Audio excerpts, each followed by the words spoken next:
যেটা দেখছেন এটা হলো সেই খুনি হাসিনার বাসভবন। তো এই জায়গায় আমরা আশা করব যে এখানে কাজ অলরেডি হচ্ছে। প্রত্যেকটা জায়গায় আমরা এইখানে চেষ্টা করা হচ্ছে যে অবয়বটা ঠিক রেখে এখানে কত দ্রুত কাজ করা যায়। আপনি তো বিষয় অ্যাডভাইজার, উনি আসলে এখানে অফিস করছেন। উনি প্রতিদিন অলমোস্ট আমি বলবো যে সকাল থেকে রাত পর্যন্ত উনি এখানেই থাকেন, যাতে কাজটা খুব দ্রুত করা যায়। এবং আমরা আশা করছি যে আপনারা খুব শীঘ্রই এটার কাজের পুরো বাস্তবায়ন দেখবেন।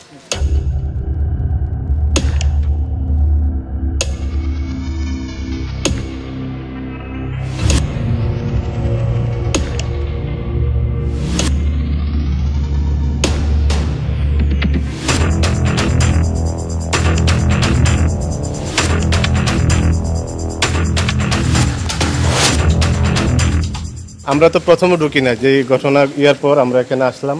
তো এসে যেইভাবে এই বাড়িটা ছিল বা গণভবন ছিল, এটাকে ঠিক ওইভাবে রাখা হয়েছে, নতুন কোনো স্থাপনা বা নতুন কোনো কিছু করা হয় নাই।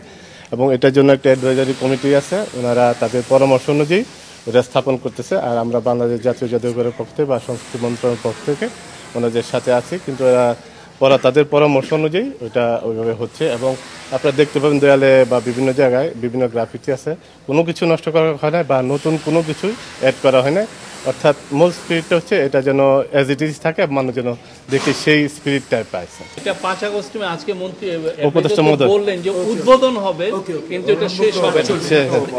এটা একটা অ্যাডভাইজারি কমিটি আছেন, পরামর্শ কমিটি, ওনারা একুরেট উত্তরটা হয়তো ভালো দিতে পারবেন।